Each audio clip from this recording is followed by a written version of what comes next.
Morning, guys. Mr. Parker here. Story time. I'm so excited that Patricia Polacco gave her permission for us to read any of her stories. So today I'm going to read one of my favorites, Thunder Cake. On sultry summer days at my grandma's farm in Michigan, the air gets damp and heavy. Storm clouds drift low over the fields. Birds fly close to the ground. The clouds glow for an instant with a sharp, crackling light, and then a roaring, low, tumbling sound of thunder makes the windows shudder in their panes. The sound used to scare me when I was little. I loved to go to Grandma's house. Babushka, as I used to call my grandma, had come from Russia years before. But I feared Michigan's summer storms. I feared the sound of thunder more than anything. I always hid under the bed when the storm moved near the farmhouse. This is the story of how my grandma, my babushka, helped me overcome my fear of thunderstorms.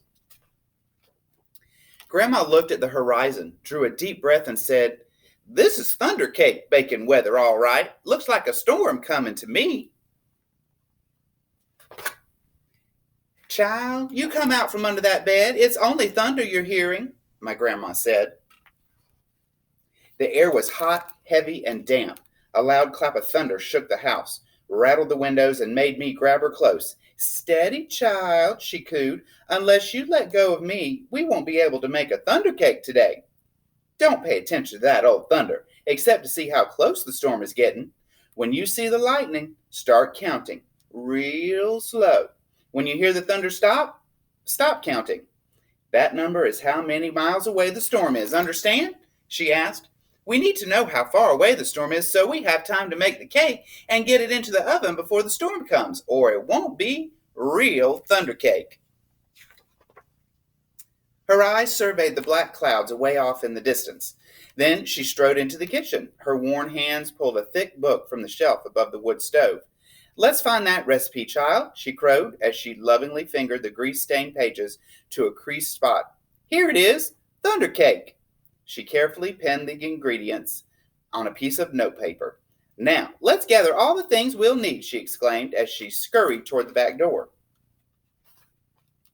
We were by the barn door when a huge bolt of lightning flashed. I started counting, like Grandma told me to.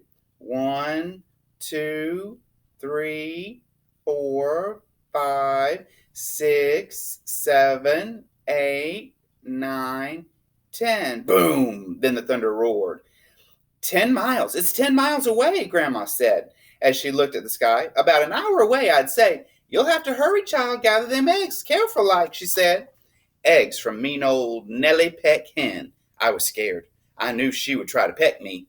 "I'm here. She won't hurt you. Just get them eggs," Grandma said softly. The lightning flashed again. 1, 2, 3, 4, 5, 6, 7, 8, 9. I counted. 9 miles, Grandma reminded me. Milk was next. Milk from old Kit Cow, as Grandma milked her. Kit Cow turned and looked mean right at me. I was scared. She looked so big. Zip went the lightning. 1, 2, 3, 4, 5, 6, 7, 8. I counted. Boom went the thunder. 8 miles away, child, Grandma croaked. Now we have to get chocolate and sugar and flour from the dry shed. There's old Kit Cow right there. I was scared as we walked down the path from the farmhouse through tangleweed woods to the dry shed. Suddenly the lightning lit the sky. 1, 2, 3, 4, 5, 6, 7. Boom, ba-boom, crashed the thunder. It scared me a lot, but I kept walking with Grandma. Another jagged edge of lightning flashed as I crept into the dry shed. 1, 2, 3, 4, 5, 6, I counted. Crackle, crackle, boom, kaboom, the thunder bellowed. It was dark, and I was scared. "I'm here, child," Grandma said softly from the doorway. "Hurry now. We haven't got much time. We've got to get everything but the secret ingredient." 3 overripe tomatoes. "And some strawberries," Grandma whispered as she squinted at the list. I climbed up high on the trellis. The ground looked a long way down. I was scared. I'm here, child, she said. Her voice was steady and soft. You won't fall. I reached 3 luscious tomatoes while she picked strawberries. Lightning again. Kaboom! 1, 2, 3, 4, 5. Kabang! Boom! Ba-boom! Thunder growled. We hurried back to the house in the warm kitchen and we measured the ingredients. I poured them into the mixing bowl while Grandma mixed. I churned butter for the frosting and melted chocolate. Finally, we poured the batter into the cake pans and put them into the oven together. Lightning lit the kitchen. I only counted to 3, and the thunder rumbled and crashed. 3 miles away, Grandma said, and the cake is in the oven. We made it. We'll have a real thunder cake. As we waited for the cake, Grandma looked out the window for a long time. Why, you aren't afraid of thunder. You're too brave, she said as she looked right at me. I'm not brave, Grandma, I said. I was under the bed, remember? But you got out from under it, she answered. And you got eggs from mean old Nellie Petkin. You got milk from old Kit Cow. You went through Tangleweed Woods to the dry shed. You climbed the trellis in the barnyard. From where I sit, only a very brave person could have done all them things. I thought and thought as the storm rumbled closer. She was right. I was brave. Brave people can't be afraid of a sound, child, she said, as we spread out the tablecloth and set the table. When we were done, we hurried into the kitchen to take the cake out of the oven. After the cake had cooled, we frosted it. Just then, the lightning flashed, and this time it lit the whole sky. Even before the last flash had faded, the thunder rolled, boomed, crashed, and just above us. The storm was here. Perfect, Grandma cooed, just perfect.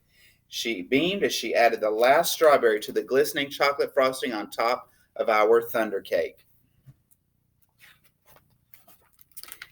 As rain poured down our roof, Grandma cut a wedge for each of us. She poured us steaming cups of tea from the samovar. When the thunder roared above us so hard it shook the windows and rattled the dishes in the cupboards, we just smiled and ate our thunder cake. From that time on, I never fear the voice of thunder again. The end.